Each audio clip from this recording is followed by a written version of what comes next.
Baik, terima kasih pemirsa, masih di Damai Indonesiaku. Di segmen ketiga ini kita akan mendengarkan kisah atau kita akan diajak bersama-sama untuk bermuhasabah, untuk berintrospeksi diri setelah kita banyak melakukan kemaksiatan dan dosa. Insya Allah bersama Habibana Habib Abdurrahman Al-Habsyi. Selamat mengikuti, silakan Habib.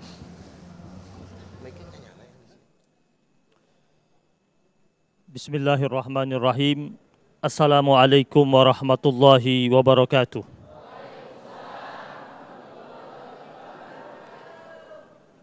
Alhamdulillahi Rabbil Alamin. Alhamdulillah ala kulli ni'amihi.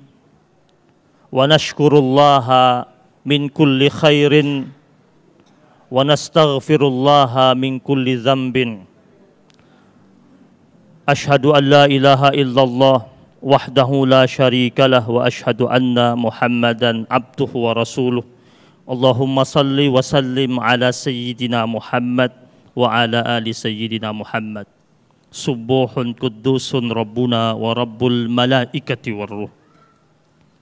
Yang sama-sama kita hormati guru kita yang hadir di tengah-tengah kita saat ini, yaitu Al-Ustadz Abdurrahman Jailani dan Al-Ustadz Fatih Rishad, dan juga MC kita Ustadz Ahmad Sofyan, serta seluruh jamaah yang hadir pada kesempatan kali ini dari Masjid Jami' Harapan Jaya yang dimuliakan Allah Subhanahu wa Ta'ala, dan pemirsa TV One dimanapun Anda berada. Alhamdulillah, kita bersyukur kepada Allah. Salawat dan salam kita persembahkan terus menerus kepada suri tauladan kita, baginda Nabi besar Muhammad sallallahu alaihi wasallam. Ada suatu kisah terjadi di zamannya Rasulullah sallallahu alaihi wasallam. Salah seorang sahabat Nabi yang bernama Sa'labah bin Abdurrahman. Kita kenal ada dua yang namanya Sa'labah. Yang satu Sa'labah bin Hatib, yaitu orang yang di akhir hidupnya tidak mau diterima zakatnya oleh Nabi karena setelah dia kaya dia tidak mau mengeluarkan zakatnya. Tapi sahabat Nabi yang satu ini, Sa'labah bin Abdurrahman, adalah sahabat Nabi yang begitu dekat dengan Nabi, yang senantiasa riang gembira hidupnya dan cepat menjalankan perintah-perintah sang Rasul. Suatu hari Sa'labah melewati lorong kota Madinah dan tanpa sengaja dia melihat seorang wanita yang sedang mandi. Pada waktu itu angin di kota Madinah bertiup cukup kencang sehingga pintu rumah terbuka oleh hembusan angin. Kemudian terlihat dari dalam tirai kamar mandi itu tersingkap dan ada seorang wanita sedang mandi. Dan Sa'labah tanpa sengaja menyaksikan itu. Jadi ia melihat tanpa disengaja. Langsung dia menutup matanya dan beristighfar kepada Allah dan menangis sejadi-jadinya. Dan tak berani kembali menjumpai Rasulullah sallallahu alaihi wasallam sejak saat itu. Sa'labah berlari meninggalkan kota Madinah dan menurut riwayat dia sampai di pertengahan antara kota Mekah dan Madinah. Berdiam sekian lama di tempat tersebut, hari demi hari, berganti pekan. Kemudian Rasul sallallahu alaihi wasallam bertanya kepada sahabat-sahabat tentang Sa'labah bin Abdurrahman yang sudah berhari-hari tak dijumpai oleh Rasulullah sallallahu alaihi wasallam. Kemudian Rasul memerintahkan dua orang sahabatnya, yaitu Umar ibn Khattab dan Salman Al-Farisi, untuk mencari Sa'labah ini. Mereka mencarinya hingga sampai keluar kota Madinah dan bertemu dengan seorang pengembala namanya Dzufafah. Kemudian pengembala tersebut ketika ditanya oleh Umar ibn Khattab tentang seseorang dengan postur tubuhnya sekian, rambutnya seperti ini, bagaimana cara bicaranya dan wajahnya seperti apa, setelah disebutkan ciri-cirinya, kata Dzufafah, orang yang kau sebut itu aku pernah jumpa, tetapi ada satu yang berbeda. Engkau mengatakan orangnya periang, tapi aku jumpa orang itu tidak dalam keadaan riang gembira. Hari-hari dia menangis dan setiap malam dia turun dari lereng bukit sambil menangis dan berteriak mengakui segala macam bentuk dosa yang telah terjadi dalam dirinya. Hingga akhirnya singkat cerita, Umar ibn Khattab dan Salman Al-Farisi menanti. Ketika malam tiba, Sa'labah bin Abdurrahman turun dari atas bukit. Kemudian setelah itu didekati oleh Umar bin Khattab radhiyallahu taala anhu dan disapa oleh Umar bin Khattab. Kata Sa'labah, untuk apa kau datang kemari? Aku diperintahkan oleh Rasul untuk menjemputmu. Kata Sa'labah bin Abdurrahman, tak mungkin aku berjumpa dengan Rasul. Aku ini manusia penuh dengan dosa. Lalu kata Umar bin Khattab, engkau lebih berdosa lagi kalau engkau tidak mau ikut bersama aku, karena aku datang kemari untuk menjemput engkau dan ini perintah Rasulullah. Sa'labah akhirnya berangkat bersama Umar bin Khattab dan Salman Al-Farisi. Dan sampai dia berjumpa dengan Rasul. Dan menurut riwayat ketika dia sampai dihantarkan ke hadapan Rasul, dia menyaksikan Nabi sedang sholat, membaca beberapa firman Allah dan dia jatuh pingsan. Kemudian diangkat oleh sahabat-sahabat Nabi, dibawa pulang ke rumahnya. Setelah Nabi selesai sholat, Nabi tanya, mana itu Sa'labah? Kata sahabat-sahabat Nabi, dia pingsan wahai Rasul, sekarang kami letakkan dia di rumahnya. Apa boleh kami bawa dia kemari? Kata Nabi, tidak. Aku yang datang menyamparinya. Nabi datang mengunjungi Sa'labah. Orangnya sudah sakit keras dan pingsan berkali-kali.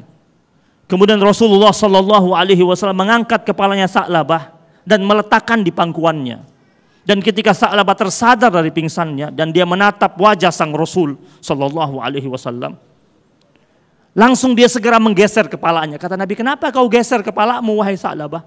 Ya Rasulullah, mana pantas kepala yang penuh isi dengan dosa ini berada di atas pangkuanmu yang mulia. Ini ucapan Sa'labah. Nabi mengatakan kenapa? Terus diceritakan apa yang terjadi pada dirinya. Ini dosa yang terjadi pada salah seorang sahabat Nabi, yang dosa tersebut terjadi tidak disengaja olehnya. Kita bisa bayangkan para sahabat-sahabat Nabi itu. Dosa yang tidak disengaja saja dia takut sekali. Bahkan kata Anas bin Malik radhiyallahu taala anhu, ketika Anas bin Malik bertemu dengan para tabi'in. Anas bin Malik sahabat Nabi yang usianya cukup panjang, karena itu anugerah Allah Subhanahu wa taala kepadanya berkat doanya Rasulullah sallallahu alaihi wasallam. Ketika Nabi berdoa, Allahumma barik, ya Allah berikanlah keberkahan buat Anas bin Malik dalam hal rizkinya dan umurnya. Dia ketika bertemu dengan para tabi'in, Anas bin Malik berkata, sesungguhnya kami para sahabat-sahabat Nabi kalau melihat sebuah dosa, kami merasa seakan-akan ada gunung besar yang menghimpit di atas pundak kami. Tidak seperti orang-orang zaman sekarang ketika mereka melihat dosa, seperti kadzubab marra ala anfihi, seperti lalat yang hanya lewat di sekitar hidungnya, ditepis begitu saja. Ini kekhawatiran Anas bin Malik radhiyallahu taala anhu, dan ternyata kekhawatiran Anas bin Malik radhiyallahu taala anhu terbukti. Terjadi pada zaman ini. Ada orang walaupun dia sudah bertaubat sekalipun, dia masih sering memamerkan dosa-dosa masa lalunya. Pernah tidak ada di antara kita, dulunya tidak berhijab. Kemudian dia masih menyimpan foto-foto dia saat tidak berhijab. Dan terkadang dia posting dan dia katakan, ini saat masih jahiliyah dahulu. Untuk apa? Atau dulunya dia penari balet dengan badannya begitu langsing, begitu kecil. Kemudian ketika ngobrol sama teman-temannya, dia tunjukkan fotonya, nih foto saya dahulu 30 tahun yang lalu. Tidak seperti sekarang yang sudah big size. Dia tunjukkan fotonya dulu ini. Untuk apa? Atau ada orang sudah menjadi orang yang saleh, yang taat sama Allah, ahli ibadah. Terus lewat di hadapannya anak muda yang nakal, pergaulannya masih sembarangan. Terus orang yang soleh itu duduk depan musola mengatakan, ya dia nggak tahu saya dulu seperti apa. Terus dia ceritakan dengan orang-orang di sampingnya betapa jahatnya dia dulu di masa lalu. Untuk apa? Pernahkah kita mendengar kisah para sahabat-sahabat Nabi yang setelah mereka berislam dan beriman kepada Allah dan Rasulnya, menceritakan kembali tentang kejahatan-kejahatan mereka di masa lampau di saat jahiliyah? Orang yang membanggakan tentang dosanya adalah orang yang sebenarnya meremehkan tentang kebesaran dan keagungan Allah Subhanahu wa taala. Karena Allah Sattarul Uyub. Allah ini maha penutup aib. Allah tutup rapat aib seorang hamba Allah yang dia lakukan di malam hari. Allah tutup dengan gelapnya malam dan dinginnya embun. Kemudian ketika fajar menyingsing di siang hari, mengapa dia dengan seenaknya menceritakan apa yang dia lakukan itu? Orang seperti ini menurut para ulama adalah orang yang tidak menyadari tentang hari akhir, tentang pembalasan, tentang hisab. Dalam surat An-Naml Allah berfirman, innal ladzina la yu'minuna bil akhirati zayyana lahum a'malahum fahum ya'mahun. Sesungguhnya orang-orang yang tidak beriman kepada hari akhir, kata Allah, zayyana lahum a'malahum, kami akan jadikan indah segala macam perbuatan buruk mereka.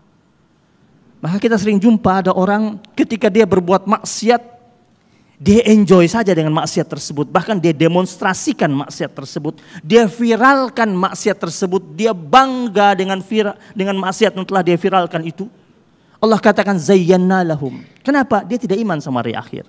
Kalau dia iman sama hari akhir, dia tahu akan ada pengadilan ilahiyah yang akan dibentangkan padanya. Dia akan berpikir berkali-kali ketika dia mau mendemonstrasikan maksiatnya itu. Dan Allah tutup firman yang mengatakan fahum ya'mahun. Orang seperti ini akan berada pada dimensi kesesatan. Maka kalau sudah dicap sesat sama Allah Subhanahu wa taala, mau kemana lagi dia? Dan jemaah yang dirahmati Allah Subhanahu wa taala, ada ungkapan dari para ulama salafus salihin. La tanzur ila saghiril ma'siyah, walakin zur ila man asaita. Jangan kau lihat tentang kecilnya perbuatan dosa yang kau lakukan itu, tetapi perhatikanlah kepada siapa engkau berbuat maksiat. Bukan masalah dosanya, tetapi kepada siapa kita bermaksiat. Kepada yang maha besar, yang maha agung dan maha segalanya, Allah Subhanahu wa ta'ala. Wallahu a'lam. Baik, Masya Allah. Terima kasih. Jazakumullah ahsanul jaza Habibana Habib Abdurrahman Al-Habsyi. Bersama-sama kita telah mendengarkan kisah bagaimana pengakuan dosa dari sahabat Rasulullah, sahabat-sahabat terdahulu. Bagaimana pengakuan dosa yang hanya kecil saja, bahkan itu tidak disengaja dilakukan, menjadi dosa yang sangat besar. Menjadi pengakuan dosa kepada Allah yang sangat besar. Bagaimana dengan kita yang begitu bangga berlomba-lomba memamerkan dosa? Semoga kita termasuk orang-orang yang selalu bermuhasabah, selalu orang-orang yang selalu meminta ampun kepada Allah Subhanahu wa taala. Amin amin ya rabbal alamin. Nah, pemirsa, di segmen 4 dan juga 5 tadi kita akan buka sesi tanya jawab. Di sini kita akan berinteraksi langsung. Para jamaah bisa langsung bertanya kepada guru-guru kita dan juga guru-guru kami akan bisa langsung berinteraksi kepada para jamaah. Tetaplah bersama kami di Damai Indonesiaku.